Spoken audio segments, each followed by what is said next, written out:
Golf 216. Up to power, Golf 216.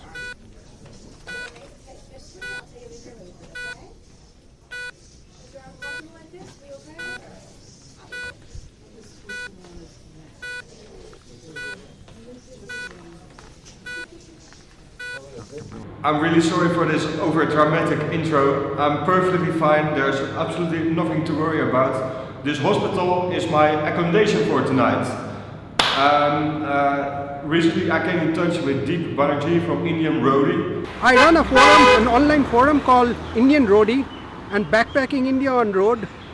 So it's my pleasure that I'm in a position to help out YB throughout the entire route while he is on his way, while he is crossing India.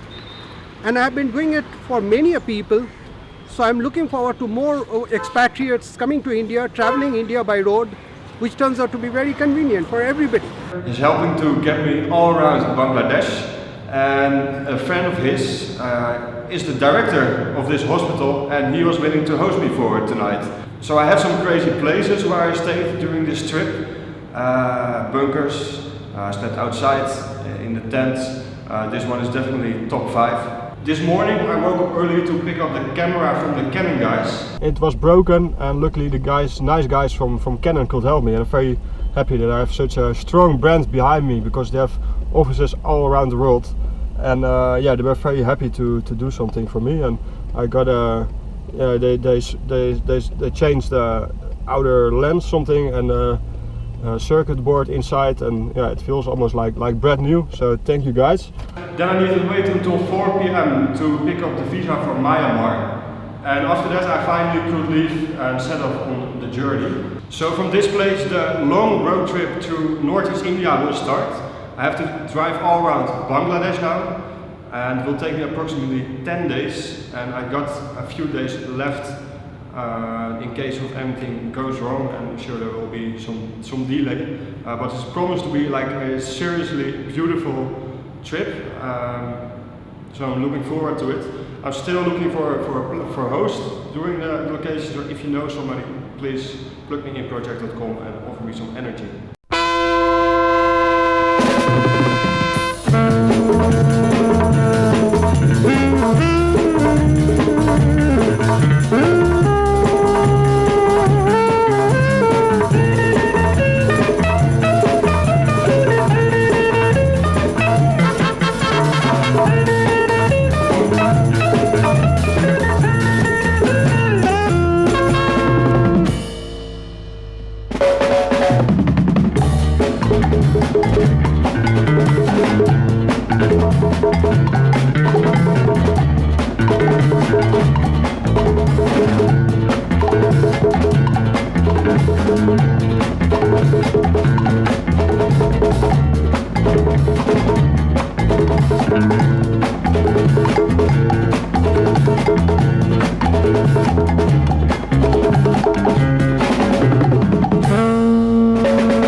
In Hari Har Pari, I was welcomed by Nadim and his very warm and lovely family. They moved here not so long ago and came from Assam, where I will be in a few days. Nadim saw me coming by on Facebook, and he is very interested in sustainability and electric cars, and he was dying to host me. He works in various sustainable organizations and has interesting views on this topic.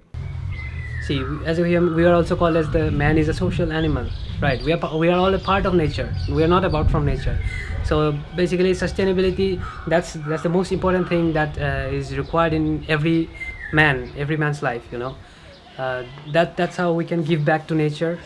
We are like it's a give and take relationship with nature. So in today's world, I think the way things are going, like we are burning off so much fossil fuels, the carbon pollution as well as all those types of pollution that is going on. So we need to give more emphasis on this subject. So we basically design and procure solar panels, the whole solar system, and then we install it in residential buildings as well as government buildings, schools, institutes, small scale. Is there a market for solar panels in India? Yes, and it is growing.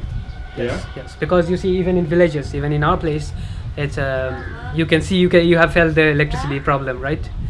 So there's a huge growing market, and with the solar panels, the prices are coming down. So there's big scope for it. What do you think about sustainability in general in India?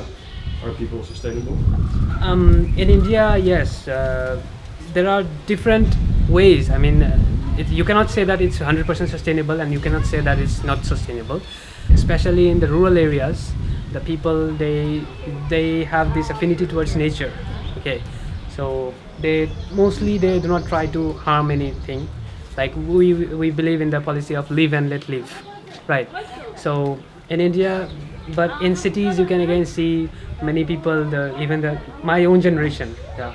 So our generation, many of them are careless. They do not care about polluting. They'll drive if they have money. They'll drive cars. They'll waste electricity.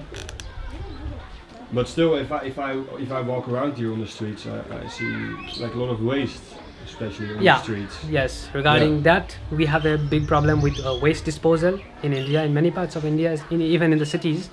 So that's because even in my village, you see a lot of people, they burn plastics. Okay, but one of the reasons that I asked them, why are you burning this? Because I do not like it.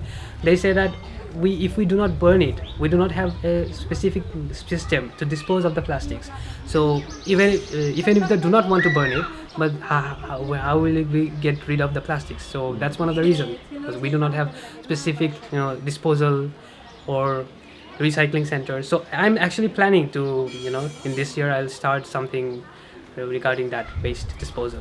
Harihadpari is a really small village and tourists don't come here so often. Nadim told me I was probably one of the first. So when walking around the town to do touristy stuff, myself suddenly became the tourist attraction. Wherever I walked around, I was followed by a bunch of people who were very interested in every move I made.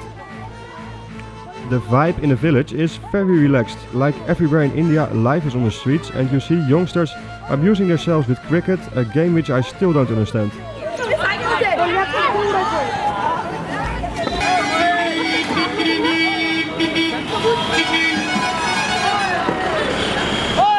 When Nadim contacted me on Facebook earlier, the first thing I asked was, do you have a TV with sports channel? The answer was yes. Tonight Ajax was playing their first European final in 21 years, so I definitely couldn't miss. Unfortunately, we were beaten, but hey, they got their prize, we got our pride.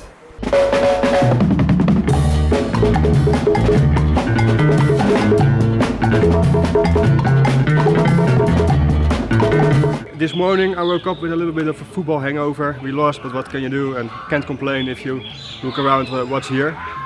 There were some other issues. The car was not fully charged when I found her this morning, only until 70%. Today I needed to do 225 kilometers, which I would never make with 70%. I needed to have a full battery. So I thought, okay, I go to another city, Malda, which is about 160 kilometers from here. For that I needed a little bit of more charge, and unfortunately the electricity was off here all day, so I couldn't leave. It's now 5 p.m. It's now 85% charge, which should be enough to reach Malda, but I will reach it around 9 p.m. and I don't have a place to stay there, so I need to find like locals who can help me out. And I thought it was more safe to leave early morning, around 6 a.m. tomorrow morning, and then have some time to figure out what to do. I will lose one day. I have 7 spare days, so it's a bit of stupid to already lose 1 spare day on the second day of this trip.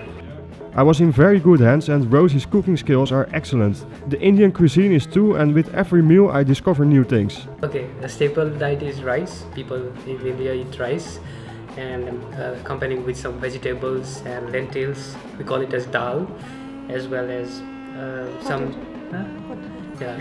sometimes they eat non-veg also, fish, meat, chicken. My host woke up at 6 a.m. this morning, and then at that time he already found behind his gate there were all these small children waiting for me, actually, because yesterday we flew the drone around here and they love it.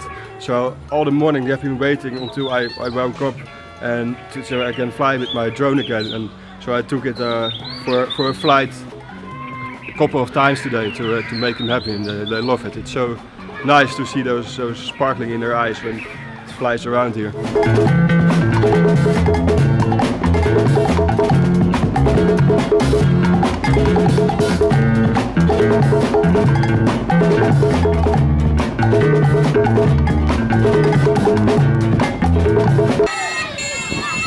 Everybody is closing their shops, you know. Because of the storm. In the afternoon we were surprised by a sudden storm. Everyone was running to their houses and we had to cover ourselves for a while to stay dry and wait until the thunder was over. As abrupt as this storm came, so does this movie too.